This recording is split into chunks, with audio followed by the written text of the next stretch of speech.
This is the Organizational Health Advantage podcast with Keith Hadley and James Felton, principal consultants at Table Group. They're in the business of coaching leaders to build strategic focus and cultural alignment that leads to amazing results. This podcast is for leaders who are looking to increase productivity and morale while decreasing politics, confusion, and unwanted turnover. Welcome to the Org Health Advantage.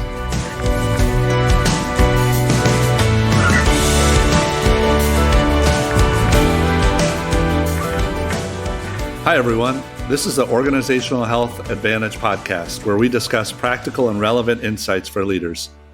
Today, Keith and I are going to share meaningful insights from our work with CEOs and how some of the leaders we know have been addressing the challenges they're facing during COVID-19. And I couldn't be more excited to have my good friend and colleague, Keith Hadley from the Table Group, as our first guest. Without further ado, let's welcome Keith Hadley. Keith, how are you doing? Doing great, James. Thank you. It's a real treat and an honor to be on this podcast with you. I am so glad to have you here. Thanks for joining, and thanks for being the guinea pig on the first podcast. This is going to be fun. Yeah, I'm really excited for it. So thanks for joining. So let's just get into some context setting, first of all. Keith, tell us a little bit about like where you're located, your family, and your background before you joined the Table Group. Yeah, I'm based in Chicago, just outside of Chicago. If you're familiar with the area, I live in Glen Ellen, which is on the equator, straight west of the city. Most of my clients are actually based in Chicago. It's a great place to be. Just such a different mix of industry and stage. So it's a wonderful place to live and to work. But yeah, married. I got 3 kids. All 3 stages. I got 1 in college, 1 in high school, 1 in junior high. And that's been interesting to see their response to this time as well. Yeah. And you've had all 3 of them back home too, right? Yeah. We've all been home. Yeah. Right now in my office door, it says meeting in progress, which is to stop anybody from coming into the office while we're talking. That's awesome.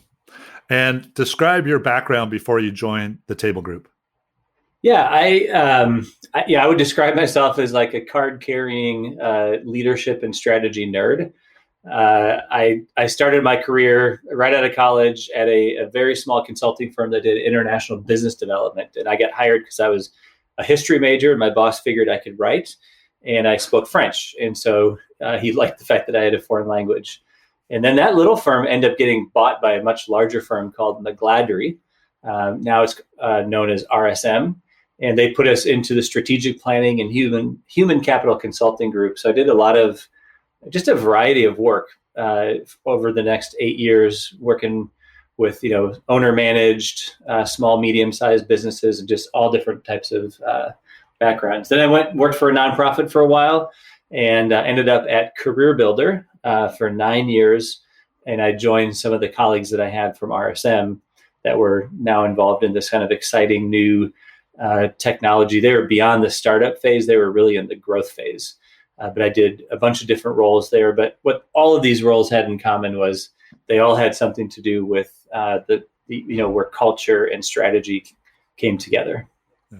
Oh, that's great. And I've been in sessions with you and heard you refer to your background and experiences you had in leading people and developing strategy. And it's just like you've had such great, like a stair stepping of experiences to lead you to this point where you're working with leaders in all different industries. How would you describe the work that the Table Group does and you do with your clients? Yeah, we often get asked, like, do we specialize by industry or company size? And the answer is we tend to specialize in organizations that have leadership teams at the top, which is pretty much everybody. All of them. Yeah. And the crazy thing is, James, you and I have worked with some large organizations, publicly traded businesses, multi-billion dollars in sales. We've also worked with some startups. And while the context is very different, the dynamics on the team is really similar. I mean, there is a decision maker at a table with people they've chosen to support them in their decision-making and their execution. And the dynamics that go into how that happens is really pretty similar, even in companies that are in very different stages or different industries. Yeah, absolutely. Talk about how one of your clients who's in private equity described this work. When we think about the work of helping leaders get aligned around aligned and cohesive, right? We can think of this as like the highest level strategic work that we can do. And so I think that what you're referring to is one of the organizations we've worked with is a private equity firm that has a lot of portfolio companies. And they described it as being just the highest level strategic work of making the biggest, far-reaching, most important decisions on behalf of the company about why we exist in the first place, to how we're going to succeed competing in this place that we've chosen, where we're going to play and how we're going to win. And then how do we align and rally the people to follow us and to execute against that vision. Yeah. Awesome. That's so good. So Keith, you've been doing a lot of work with your clients during this time. Clearly, this is an unprecedented time. I'd love for you to share some of first share really the where your clients are on the spectrum of like, this is an awesome time for them, weirdly enough, where maybe they're like knocking it out of the park, to some on the very other end of the spectrum, like not sure they're going to make it. Yeah. It's been crazy. We made a list of all the companies that I'm currently talking to. Either they're active clients or they're recently finished with the work, or they're in conversations with them before COVID hit. And the range is really striking. I mean, some very, very healthy organizations in February, March are now just completely devastated. Because of restrictions, they're not able to stay open. They're in hospitality or in restaurant or in health club spaces, and they're in a position now down to kind of a skeleton crew of staff, and 90% of employees furloughed, and just really trying to ride out this terrible storm, just in hunker down mode. And on the other end of the spectrum, I've got a couple of clients that are absolutely thriving during this time, that what they produce is in high demand. And it's even in higher demand given the fact that they are, internet based and can deliver these goods, in a very quick and easy way. So I've worked with 2 clients that are like literally trying to manage higher levels of production and scale and keeping their workers safe while dealing with a tremendously increased demand for their product. And then I've got, a few in the middle that, they're just kind of, I don't know, they're surviving. They're not devastated, but they're not thriving. They're in survival mode and just trying to figure out what they should be doing during this time. Yeah. So as you're supporting these leaders, what are some of the things you've learned and plan on sharing to like the CEO roundtable that you're going to be hosting after this call? What are the learnings that you take from your clients and impart to other people? Yeah, so one of my favorite things to do with in the calls that I've been having, we're on calls daily with CEOs, and I just ask them like, what are you doing? How is it working? What are you seeing? What are the good ideas that you've heard? One of the leaders I talked to early on really got me thinking, and he said, I think this is going to have like at least 3 phases to it, and the initial phase of just kind of like that shock and that triage mode of everybody trying to understand what are the restrictions that are being put on them, and how do they even react to these restrictions. And then that's going to be followed by a phase of, and I think this is where probably most of my connections are now, are in sort of the new abnormal. It's where we are now. We're doing virtual meetings and Zoom calls constantly, and we're trying to figure out how to continue operating in a very different way than we've done in the past. So that's kind of the new abnormal. And then the third phase that that he talked about was, at some point we need to give ourselves permission to start planning what comes next. Not just how do we reopen, but how is the world going to be different, and what's going to be our place in this different changed market, in the different changed world. So that's kind of that's a big thing that we've been hearing and learning, is how each CEOs are reacting differently to these phases. Yeah. I think that's so good. I have a couple of thoughts there. That first phase of like dealing with the regulations and just understanding it, almost like a shock and awe phase. March seemed like the longest month of our lives. Yeah. And that was that shock and awe. And every day was different, and every day had new news. And it might have even been like every half day you were dealing with something different and new. And but by contrast, April seems to be going really fast. Yeah, that's a really good observation.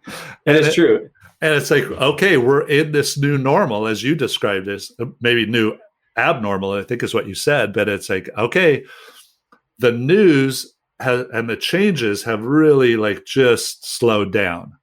Right. And we could like get through the days knowing like there's some consistency day after day after day. And it's remarkable how the 2 months seem so different. Yeah, that is. James, you and I were on a call with a leader in, I think it was kind of the third week of March, and I just remember him talking about they had operations in multiple states, and just he was in that phase of every day tracking multiple state governmental sites, trying to figure out what the regulations were. Could they stay open? Did they need to close? What would be the regulations they'd have to respond to? And I remember he talked about that signal or noise type of phase of, we're overloaded with information, and it's not really clear which things that are going to impact us the most. And you're absolutely right. I think coming into April now, that has sort of normalized. Yeah. And now we're getting governors that are talking about how they're going to jumpstart their local economies again. So maybe what we're going to see next is going back into a signal or noise phase as we're getting different reports from different governors. Yeah. So yeah. I think it maybe hit us all at the same time, or most of us at the same time. And now we might see this new, coming out period of businesses and economies, but just in a different scale. Like New York's still going to be a while. California is still probably going to be a while. But George is going to come out soon and, get started up again and things like that. And so it'll be interesting to see how different clients in different areas respond to that.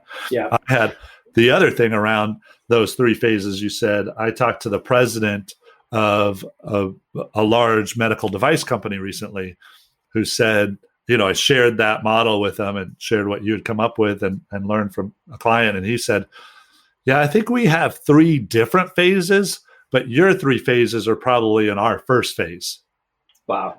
And what he said was, dealing with the COVID, and that's where probably your phases are. And then he said, our second phase, we really see a recession coming. And so we've got to prepare for that. And then our third phase is a recovery after the recession. And so they're really looking at it in a much longer term scope. And I thought that was really interesting. Yeah. I like that insight about in March, the same thing happened to everybody at the same time. Yeah. But it's going to be lifted at different times. Well, one of the clients that I talk to a lot has a bunch of music venues in Chicago.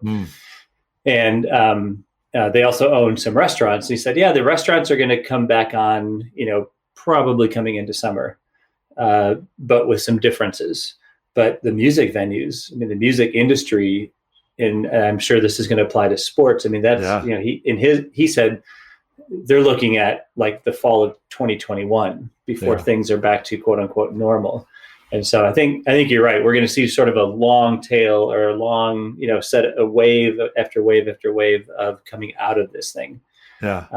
And the restrictions themselves are going to peel off, kind of in reverse order of how they came in. Yeah. Yeah. So, yeah. So the other part I wanted to check in on is I saw recently you wrote an article around the 7 C's for kind of getting through this time period. Like there are different phases. And then you wrote this great article about what are the behaviors we could really enlist during this time. I'd love for you to go through that if you would. Yeah, sure. Actually, I think James, you and I were on a call together with the client, and we were just talking about all the things that are required of leaders. And I think in the end, we kind of thought back on that call as being like a to-be list for Yeah. leaders, Yeah. in addition to a to-do list for leaders. What are the things that I need to do, and what are the things that I need to be during this time? Yeah. But you're right. It was funny how the more we talked through what was required, we realized they all started with the letter C. So we didn't do it on purpose, but yeah. Do you want me to just kind of run through what those are? Yeah. And a little Okay. description of each one, if you could. Yeah. Yeah. I think, during uncertain times, people really crave clarity. There's a lot of uncertainty. The FUD factor, fear, uncertainty, and doubt, have really gripped people and kind of robbed them of a lot of their energy and their drive. And so what people need from their leaders is they need their leaders to be clear, to create clarity about priorities and about roles and what we're focused on. And, even those things that are like those daily updates, during a crisis are so important. And a lot of leaders became very kind of self-focused initially, dealing with their own anxieties. And we really were encouraging leaders to turn outward and to look at their teams and to create a cohesive team. Let's use this time to come together and be cohesive. So let's be clear. Let's be cohesive as a team. And one of the things that we need to promote then, the next C, was that sense of connection. Is that with everybody in a distributed environment. And I think people have done a great job of leveraging things like Zoom, or Google Meets or Google Hangouts or Teams, just to create connections between people. I think one of the things that we're hearing more and more from leaders is when they get on calls, they're actually taking a little bit more time to connect and not just jump into the to-do list and the red, yellow, green update. Yeah. If I could jump in there real quick, that president of the medical device company, big publicly traded company, said he was doing one-on-ones every other day with the people on his team just to connect, just 15 minutes. Let's check in. How are you doing? And he said he was sharing that expectation for those people to do it with the people they lead as well. So just a lot of connection time, a lot of touch points, not long, but just a lot of touch points. Yeah. I was talking with one leader that was monitoring. They had a couple of scares, with a couple of people on their team that they thought might have COVID. Yeah. And as a result, they had sent a whole bunch of people home. This is kind of when they were still rolling through like what's going to be open, what's going to be closed. And as we talked about it, he suddenly realized like he had been monitoring their status and monitoring the people around them, but he hadn't actually called them just to check in and see how they're doing. And so as soon as we got off the phone, I'm just going to call those people up and say, hey, I was just thinking about you. How are you doing? Make that personal connection. Yeah. So we're at 3 C's: clarity, cohesion, connection. The fourth is communicate. People need a lot of communication. We work with leaders that will resist the idea of doing like a daily stand-up or a daily huddle. A lot of senior leaders just feel like, they're beyond that, and it seems silly. Yet during the months of March and April, just about every team we work with has some version of a daily, sometimes even a twice a day, a check-in and a check-out. Almost everybody that we're talking to is doing some kind of a all hands, regular check-in call with the whole company. Just ask me anything calls or, town halls. So people just need repeated communication. And we talk a lot at Table Group about over communication, but I think this is even amped up to include things like, hey, our update today is that there's really no update. That is good to hear, because it sets people. It's like, all right, they're wondering, are they not telling us something? Yeah, if there's a lack of communication, it's probably filled in with negativity. Right. So let's just communicate. There's no new information, just so that they don't start wondering and creating negative stories. Yeah. One CEO I really love hearing this is that they do they do a weekly all hands call, which is like, oh, that's great. He goes, yeah, but we have people in Asia, in Australia, in EMEA, and in South America. And so they do one all hands in the afternoon, and they do the same meeting the following morning, just so they can cover all of the different time zones with a weekly communication. So I just appreciate that kind of dedication to good communication. Yeah, that's awesome. The next two are kind of hand in hand in that this is the time for leaders to really be just to have courage and to have confidence. So courage to make some tough decisions. One leader that we talked to early on he just said, I'm going deep, and I'm going all the way on some big decisions I need to make, going deep and going early. And he got a lot of flack and a lot of pushback for some of these harder decisions he had to make related to people and products and what their areas of focus were. But 2 weeks later, everybody else in his industry had to do the same thing. And so, by going first, it actually put his employees in a better position, and it created clarity for the organization ahead of everybody else. And so, I think having people look back at this time and say, what do I wish I would have done, or, would have started or would have ended, during this time, and just having the courage to make some of those bold moves. And then to project confidence. So even though there's a lot of uncertainty, leaders do well to, just to project confidence. Like, hey, we're making decisions, and we think the decisions we're making are putting us in the best position to succeed, and we're confident that this is going to work, even though, their future is so uncertain.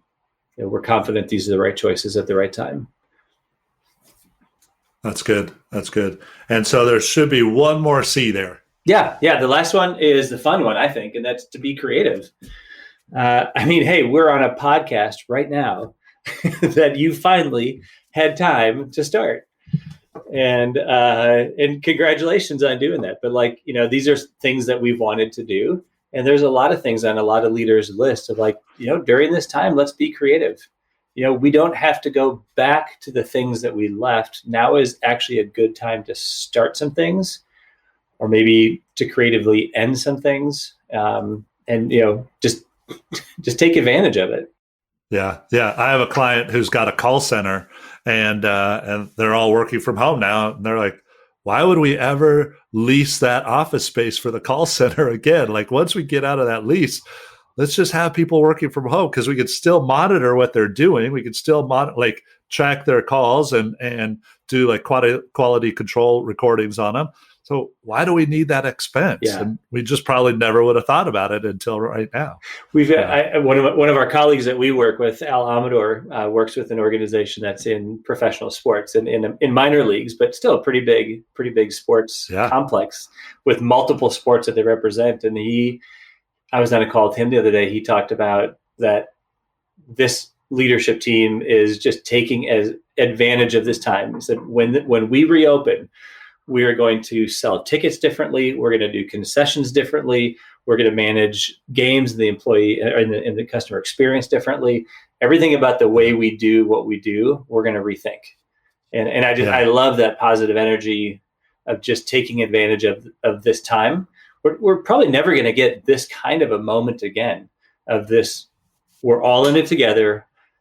The whole economy is suffering the same thing we're suffering. And so, what can we do creatively during this time? Yeah. That's so good. Oh, that's awesome. So to recap, we had the 7 C's are clarity, cohesion, connection, communication, courage, confidence, and creativity. Yes. That's such a good list. Yeah. Such a good list. And what I want to do is Keith, I know you do a lot of great articles. Where can people find you? Yeah, I actually creatively during this time, I decided to go ahead and put together a website. So keithhadley.com is where you can find me. As a table group consultant, you can also find me on the table group website under consultants. Our connection with the table group and the work we do with table group employees or, consultants is my biggest source of joy. during this time. Yeah. And I feel like both you and I would not be here. For sure, we wouldn't be such good friends. We'd never work with each other if it weren't for Pat Lencioni. Oh, absolutely. And Pat, the leader of the Table Group, has written 10 books on leadership, and clearly he is knocking it out of the park right now with all the webinars and podcasts that he's leading, and also podcasts that he's on with other people. And so that's another great resource to check out during this time. So there's a lot on tablegroup.com, and then a lot where you can find Pat just helping other people and being on other people's podcasts. I know, like the Learning Leader Show he was on recently, and a bunch of others. So yeah, that's been an inspiration to me. Was this is a time in which all of us can hunker down and just figure, well, everybody's really distracted. But it's been neat to see how Pat and his close colleagues at the Table Group have really gone out of their way to try to make more resources available. Things like the team assessment, things like the meeting advantage, just making those more accessible to more people. He's even put a book out for a free download for the family, knowing that people are at home right now with their families. So this is a time for us, I think, to be creative and to be generous, and to just go out of our way to try to support people that are struggling in ways that we can. Yeah. Awesome. Well, Keith, I want to thank you so much. Again, you're kind of the guinea pig on this. You're the first guest, but there wasn't anybody else I wanted to have on first. And hopefully we could do this again where we're not talking about such dire times for some of our clients. We could look back at this time on how they really would look back at this as being their moment of triumph and overcoming some real big difficult times, and we can share those stories, and hopefully we can bring on some of your clients as well to bring them back and talk about the success they had during this time and how they overcame adversity and what they're doing to lead their people in more positive times as well. Yeah, well, thank you so much for having me, and I can't wait to see where you take this podcast. I think it's going to add a tremendous amount of value. Thanks so much for coming on. And we will put a link to your website on the show notes as well. And looking forward to having this discussion in the future again. Thanks so much. Thanks for listening to the Org Health Advantage. Your hosts, Keith and James, are helping leaders change the world of work and invite you to share this podcast with your friends and colleagues. For more resources on building stronger teams and organizational health, check out tablegroup.com.